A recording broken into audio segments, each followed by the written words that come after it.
On est venu aujourd'hui parce que le samedi, on avait parlé aux parents qui ont perdu un enfant. Et aujourd'hui, on est avec les sages-femmes, les infirmiers, on veut dire les spécialistes de la santé qui vivent cela avec ses parents. Donc, on est venu faire un plaidoyer pour que l'annonce, pour la réception, comment est-ce que ces personnes pourraient aider ces mamans dans cette situation-là à pouvoir non seulement trouver une personne bienveillante, une personne capable de comprendre que ce n'est pas seulement si c'est un embryon, un fœtus, c'est pas quelque chose, c'est un enfant qui est sorti d'elle, parce que depuis qu'on vous annonce que vous êtes enceinte, généralement les femmes, elles sont en train de vivre leur histoire dans la tête, de faire un rêve, de voir une histoire.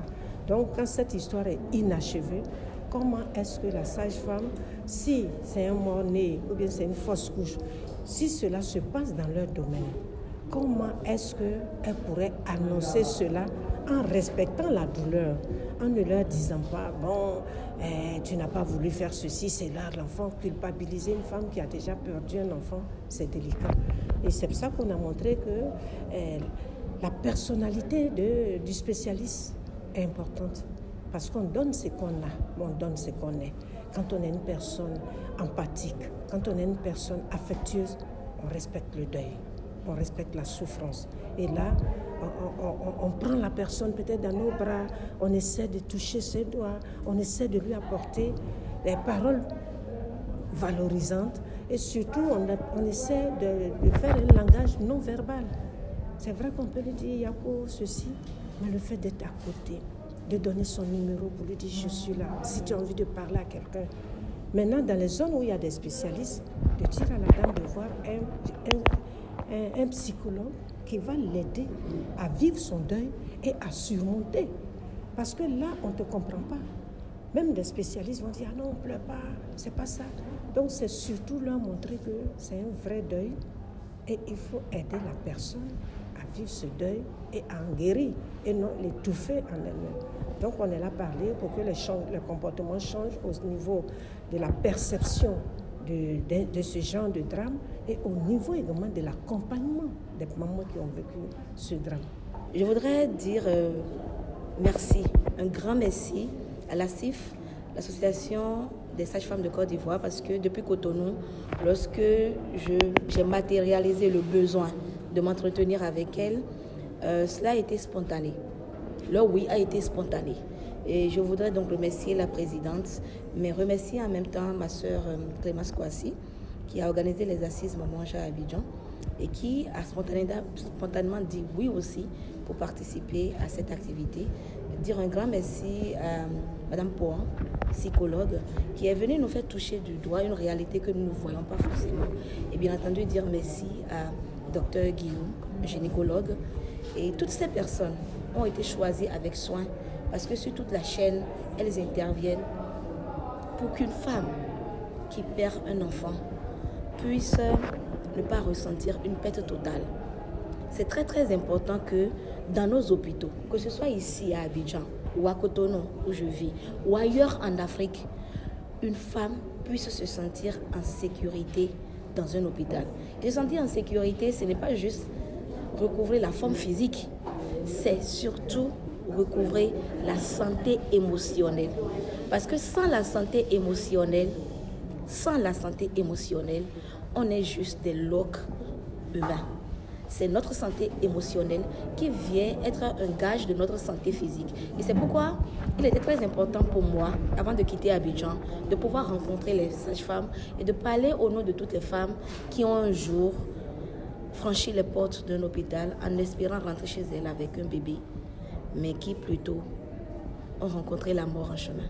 Je tiens à dire merci, parce qu'il n'y a même pas un mot qui dépasse le mot merci, sinon je l'ai employé. Merci pour l'opportunité. Nous avons été très, très, très édifiés. Franchement, on a pensé à tout, sauf à ce qu'on a entendu. Parce que déjà entendre, ça nous a déjà donné je pense, une guérison même intérieure. Parce qu'on sait qui nous sommes déjà pour pouvoir aider les autres femmes. Franchement, à l'école, on fait la psychologie, mais il faut la pratiquer sur le terrain. Mais quand on ne s'y connaît pas, on ne connaît pas qui on est, on ne peut pas aider l'autre. Donc c'est là, maman Ange, voilà, non, maman Ange, c'est l'association. Je crois que vraiment c'est des opportunités à renouveler. Et je pense déjà que je serai là pour inviter. Je prends la résolution, tant que la présidente n'est pas là, je prends la résolution d'inviter ce genre de discussion à nos grandes assemblées. Parce que là, nous ne sommes pas nombreuses pour écouter réellement ce qui se passe. Donc, je crois qu'à nos assemblées, des sages-femmes, les grandes assemblées, on va vous inviter. Vraiment, on tient à vous dire merci. Il s'agit d'une rencontre, d'un plaidoyer, de sensibilisation auprès de l'Association des sages-femmes de Côte d'Ivoire, l'Association des sages-femmes ivoiriennes, pour leur dire, pour porter le message selon lequel nous avons besoin de vous. Ne vous déshumanisez pas. Quand nous venons vers vous, c'est parce que nous savons compter sur vous, sur votre professionnalisme, sur votre humanité, pour prendre soin de nous, pour prendre soin de nos petits êtres qui partent, qui ne restent plus, ces petits anges-là. Mais nous sommes là. Alors on a besoin que vous nous disiez des mots doux. On a besoin que vous nous preniez dans vos bras. On a besoin que vous nous consoliez. On a besoin d'avoir surtout des réponses. Parce que le début de la guérison, c'est de trouver les réponses. Il était important pour nous, dans la continuité de notre activité, de venir voir aujourd'hui les sages-femmes. Pourquoi les sages-femmes? C'est le premier maillon. Quand on vient pour accoucher, quand on perd l'enfant, il faut éviter le principe de la double mort.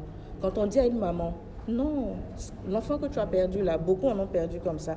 Pourquoi est-ce que tu pleures? Pourquoi est-ce que tu cries? Pourquoi est-ce que tu t'affoles? Non, aujourd'hui on est venu faire ce plaidoyer, cette sensibilisation-là, pour montrer aux sages-femmes comment elles sont importantes psychologiquement. C'est elles qu'on rencontre en premier. Un câlin, un sourire, un geste amical, un geste tendre peut venir sauver ces mamans-là et créer le début de la guérison après la perte de leur enfant.